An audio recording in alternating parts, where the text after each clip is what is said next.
আল্লাহ রাব্বুল আলামিন বলেন, অন্তরের অন্তঃস্থল থেকে একটি বার যদি বান্দা বলেন আল্লাহ আল্লাহ বলেন, 70 বার সাড়া দিয়া জিজ্ঞেস করি, বান্দা কি চাও, আমি তোমার কাছে আছি। সুবহানাল্লাহ, আমি তোর একদম কাছে, কি চাস বল বল আমার কাছে। এমন দয়াবান, এমন মেহেরবান, এমন আল্লাহ আমাদের। সে আল্লাহ রাব্বুল আলামিন তিনি বলছেন, ওয়াকাল রাব্বুকুম উদউনি আস্তাজিব লাকুম, তোমাদের রব বলেছেন আমারে ডাকো, আমি আল্লাহ ডাকের সাড়া দিয়া দেব। সুবহানাল্লাহ। কারে ডাকতে হবে? কারে ডাকতে হবে? এই বিশাল জনসমুদ্র একযোগে চিল্লা এখন কারে ডাকতে হবে? কোন পীর সাহেবকে নয়, আল্লাহর কসম কোন খাজা বাবাকে নয়, ডাকতে হবে কারে? চিল্লা এখন কারে? ওয়াকালা রাব্বুকুম উদউনি, তোমার রব তোমাকে বলতেছে আমারে ডাকো, আস্তাজিব লাকুম, আমারে ডাকবে আমি সাড়া দিয়ে দেব। সুবহানাল্লাহ। আল্লাহকে ডাকেন, কি চাই আপনার বলেন, কি চাই? আল্লাহর কাছে চান, আল্লাহ দিয়ে দিবে। দেওয়ার জায়গা আল্লাহর কাছে চাইবেন, আল্লাহ দিবেন। দেওয়ার জায়গা, চাওয়ার জায়গা হলো সেজদায় পড়ে যাবেন। আমার ভাইয়েরা, জায়গাটা চিনায় দিলাম। মাজারে যাওয়া লাগবে না, কবরে যাওয়া লাগবে না। 2 রাকাত নামাজ পড়ে সেজদায় পড়ে গিয়া যত বিপদ আছে, মুসিবত আছে, সেজদার মধ্যে চোখের পানি ছেড়ে দেন আর কেন্দে কেন্দে জীবনের কথা বলেন। আল্লাহ রাব্বুল আলামিন আপনার আওয়াজ শুনবেন আর দোয়া কবুল করে নেবেন। কাঁদতে হবে আল্লাহর কাছে। কার কাছে? আল্লাহর কাছে। সুম্মা ইস্তাগফিরুল্লাহ, আর এরপরে সে যদি আমি আল্লাহর কাছে ক্ষমা চাই, ইয়াজিদিল্লাহ গফুরার রহিমা, সে আমি আল্লাহকে গফুর এবং রহিম হিসাবে পাবে। সুবহানাল্লাহ। আল্লাহকে গফুর এবং রহিম হিসাবে পাওয়া যাবে। সব আল্লাহকে বলতে হবে, গুনাহ মাফ চাইতে হবে। এই জন্য হুজুর সাল্লাল্লাহু আলাইহি ওয়াসাল্লাম দৈনিক 100 বার তওবা পড়তেন। কোন হাদিসে আছে 70 বার, কোন হাদিসে আছে 100 বার তওবা পড়তেন। নামাজের পরে তো প্রত্যেক নামাজই পড়তেন হুজুর, সালাম ফিরাতেন আর সাথে সাথে বলতেন আল্লাহু আকবার, আস্তাগফিরুল্লাহ, আস্তাগফিরুল্লাহ, আস্তাগফিরুল্লাহ। মনে থাকবে আপনাদের? মনে থাকবে? সালাম ফিরাইয়া কি বলবেন? না, সালাম ফিরাবার সাথে সাথে বলবেন আল্লাহু আকবার, তারপরে পড়বেন আস্তাগফিরুল্লাহ, আস্তাগফিরুল্লাহ, আস্তাগফিরুল্লাহ। তওবা করবেন, আল্লাহর কাছে সবসময় গুনাহ মাফ চাইতে থাকবেন, বিনীত থাকবেন। আল্লাহকে পাওয়া যাবে, তাকে রহিম হিসেবে পাওয়া যাবে। সুতরাং ঈমান বিল্লাহ, আল্লাহর প্রতি ঈমান আনলে পরে 4th নম্বরের যে উপকারটা হবে সেটা হলো হতাশায় ভুগবে না, নিরাশায় ভুগবে না, আশায় বুক বেঁধে উঠবে, ঈমান মজবুত হবে, আল্লাহর কাছে মানুষ বিনয়ী হয়ে যাবে। এবার 5ম নম্বরের উপকার আমি বলছিলাম, ঈমান বিল্লাহ, আল্লাহর প্রতি ঈমান আনলে পরে অসংখ্য উপকার হয়, অসংখ্য বৈশিষ্ট্য আছে। এর 6টা উপকারের কথা আমি বলবো। কয়টা? অসংখ্য উপকারের ভিতরে প্রধান 6টি উপকারের কথা বলবো। এর বললাম কয়টা? 4টে বলছি। এবার বলো 5ম উপকারের কথা। আল্লাহর প্রতি আপনি পূর্ব পশ্চিমে কতবার মুখ ঘোরালেন, এটাই কিন্তু আপনার আসল সৎ কাজ নয়। আসল সৎ কাজ হলো আল্লাহর প্রতি ঈমান আনা। এই ঈমানের ব্যাপারে 3টা দিন আমরা পার করে দিলাম, এখনো কথা শেষ হয় নাই।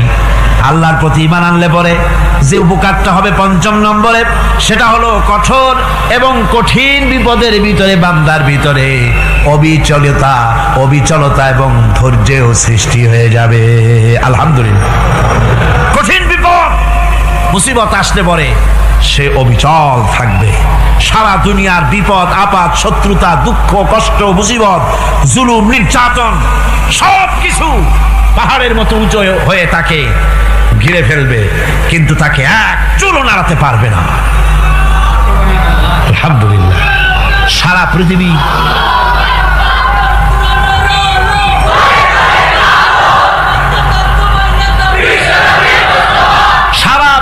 একদিকে আর সে একা একদিকে থাকবে। বিরোধিতা তো হবেই, বিপদ তো আসবেই। কবি বলতেছেন সাথে জাকা রহা হ্যায় अज़ल से ता इमरोज सते जाका रहा है अज़ल से ता इमरोज चरागे मुस्तफावी से शरारे बुलहबीस से आबोमान काल থেকে শুরু করে মুস্তাফা সাল্লাল্লাহু আলাইহি ওয়াসাল্লামের দীপ শিখার সাথে আবু জাহেল আবু লাহাবের অগ্নিস্ফুলিঙ্গের টক্কর লেগেই আছে। রাসূলুল্লাহ আল্লাহর দেওয়া এই বিধান, এই দ্বীনের বাতিটা টিম টিম করে জ্বলেছে। আর গোরকি টর্নেডো হাজার হাজার মাইল বেগে হেরিকেন এসেছে, গোরকি এসেছে, টর্নেডো এসেছে, টাইফুন এসেছে, কিন্তু এই আলো নিভাইতে পারে নাই। সুবহানাল্লাহ, এই আলো নিভাতে পারে নাই। এই শত্রুতা চিরকালের, নিভাতে পারবে না। কারণ হচ্ছে আল্লাহ রাব্বুল আলামিন বলেছেন ইউরিদুনা লিয়ুতফিউ নূরাল্লাহি বিআফওয়াহিহিম ওয়াল্লাহু মুতিম্মু নূরিহি ওয়ালাউ কারিহাল কাফিরুন। ওরা চায় মুখের ফু দিয়ে আমার আলোকে নিভিয়ে দেবে, কিন্তু আমি আমার আলোকে পূর্ণতা দান করব। তাতে কাফের বেঈমানদের কলজায় যত জ্বালা যন্ত্রণা হোক, আমার দ্বীন কেউ মিটাই দিতে পারবে না। সুবহানাল্লাহ। সুতরাং বিপদে অবিচলতা আসবে, সে অটল হবে, মজবুত হবে। কোরআনে কারীম বলতেছে ওয়া কাযালিকা জাআলনা লিকুল্লি নাবিয়্যিন আদুওয়াম মিনাল মুজরিমিন। এই পৃথিবীতে এমনি করে আমি সকল নবীদের শত্রু বানিয়েছি, সব পাপিষ্ঠ অপরাধীদেরকে। নবীদের সাথে বিরোধিতা করেছে কারা? পাপিষ্ঠরা, অপরাধীরা। আজও খুঁজে দেখেন, আজও ইসলামী আন্দোলনের বিরোধিতা যারা করে সবগুলি কি পাপিষ্ঠ? সত্য কি না কর? ইসলামী আন্দোলনের বিরোধিতা যারা করে হিসাব করে, চোখ দিয়ে তাকায় দেখেন, খুঁজে দেখেন তাদের নামগুলি। মদখোর, জিনাকার, বদমাশ, চোর, হাইজাকার, বেনামাজি, লুটেরা, মিথ্যাবাদী, সবচাইতে সমাজের নিকৃষ্ট লোকগুলি ইসলামের বিরোধিতা করে।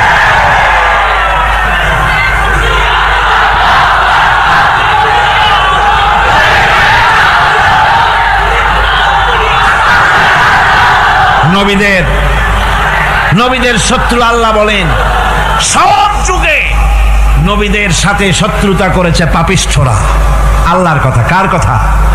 সকল যুগে নবীদের সাথে শত্রুতা করেছে পাপিষ্ঠরা, নিকৃষ্ট ধরনের অপরাধীরা। সুতরাং নবী রাসূলদের অবস্থা যখন এই, তখন দ্বীনের দাওয়াত যারাই দেবে তাদের কিসমত এরকম হবেই। এই বাধার মোকাবেলা তাদেরও করতে হবে। এই যে বাধাটা আসে, এই যে মারে, অপরাধ কি? এই যে তারা চোর বা ডাকাত যাদের মারা হয়।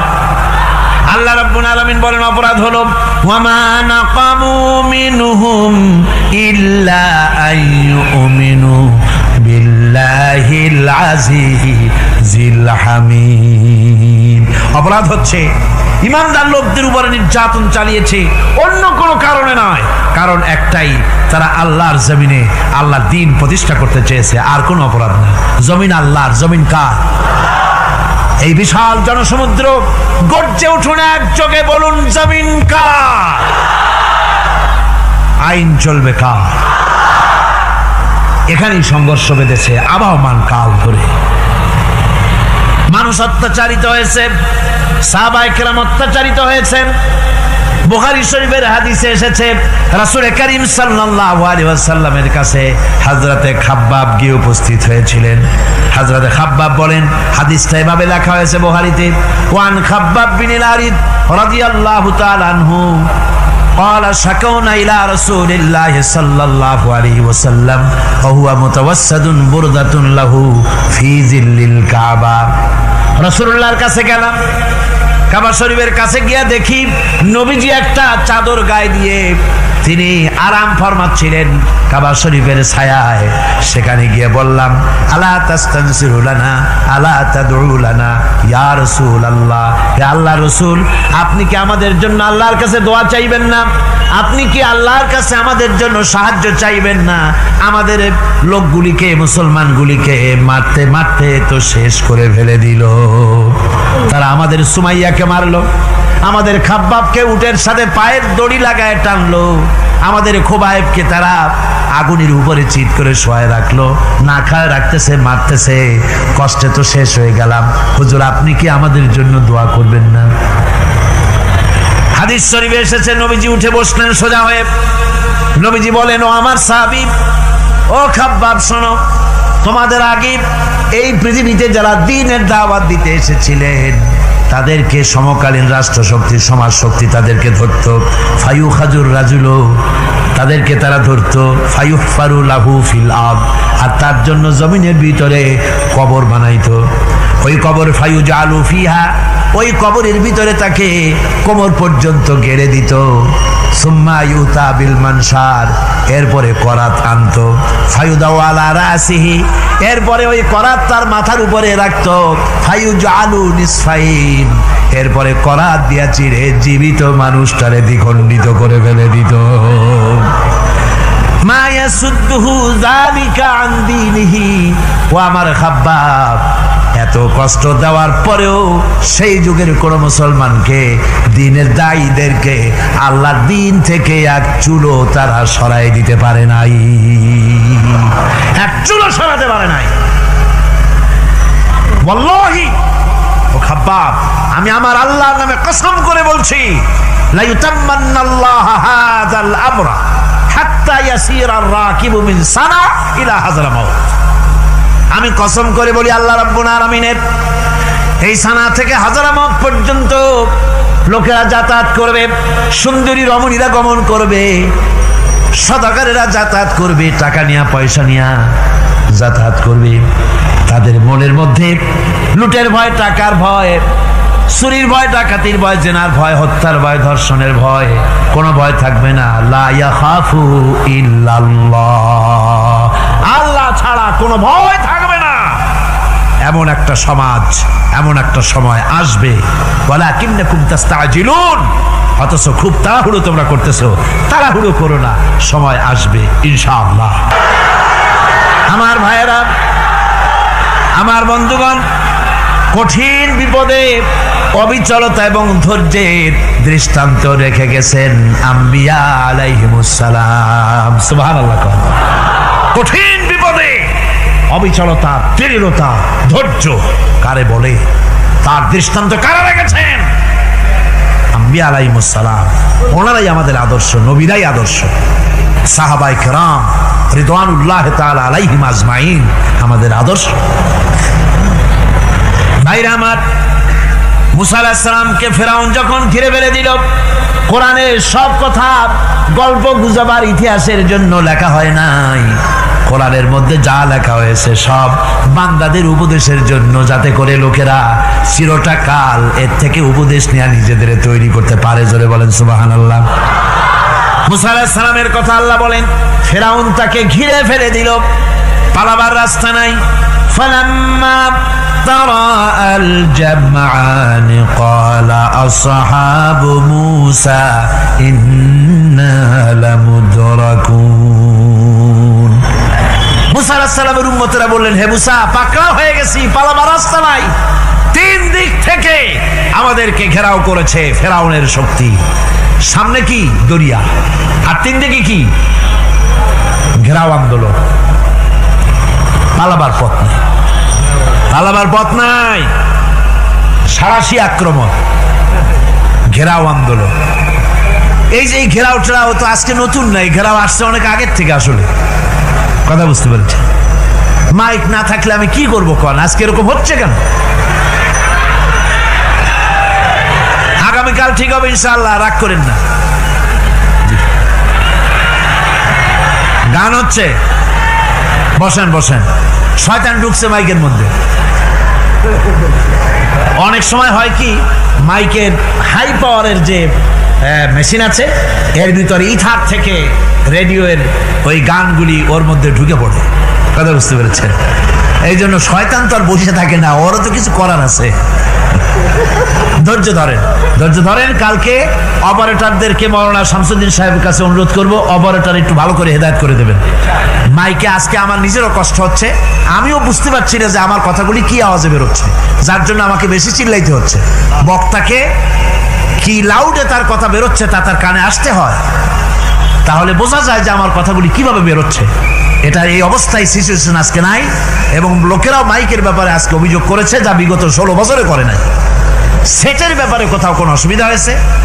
মাইকটা ভালো, এবং মাইক যারা দেন প্রতি বছর খেদমত করে, আল্লাহ তাদের প্রতি রহম করুন, সবাই বলেন আমিন।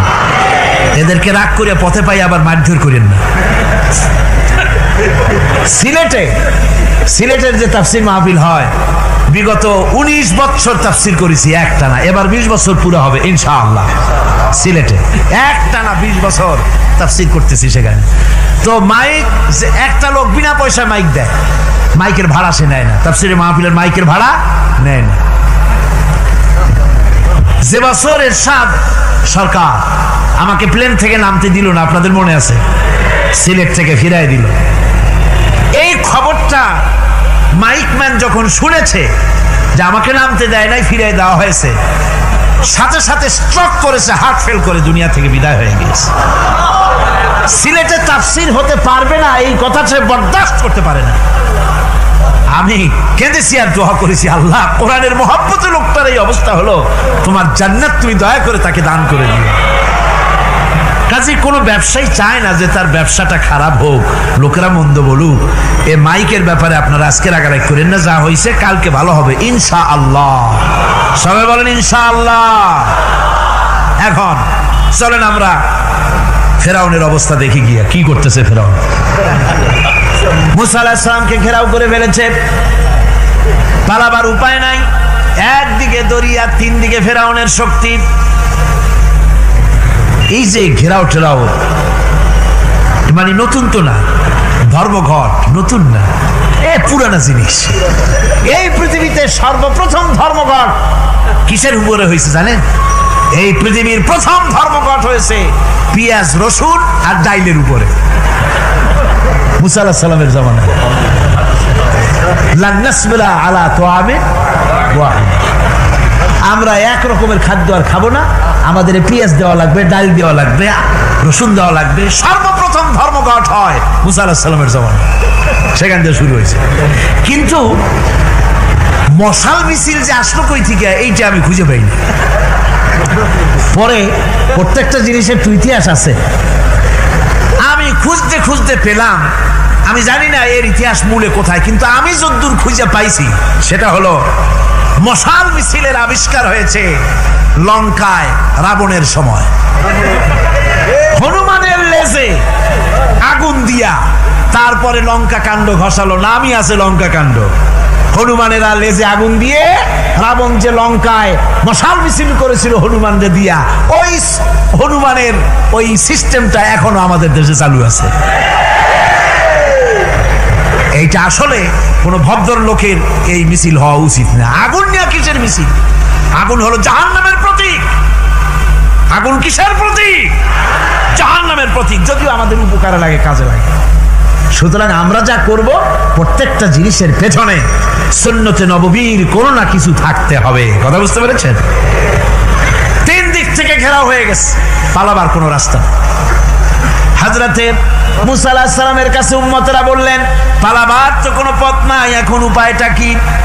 আমাদের তো আর উপায় নাই। মুসা আলাইহিস সালাম দেখেন বিপদে পড়ে গেছেন, কিন্তু ধৈর্য হারান নাই, ভয় পান নাই। ভয় পাইছিলেন? ভয় পেয়েছেন? প্রশ্নই ওঠে না। মুসা আলাইহিস সালাম, আল্লাহ পাক যাদেরকে বলেছেন উলুল আযম রাসূল, যাদের বলেছেন তার মধ্যে হযরত মুসা একজন উলুল আযম পয়গম্বর। চারটিখানি কথা না, আল্লাহ কথা বলছেন তার সাথে, কালিমুল্লাহ তিনি। সুবহানাল্লাহ। মুসা আলাইহিস সালাম শোনালেন, কাল্লা ইন্না মাইয়া রাব্বি সায়াহদিন। কখনো নয়, আমার উম্মতেরা ভয় পেও না, আমার রব অবশ্যই আমাকে পথ দেখাবে। সুবহানাল্লাহ।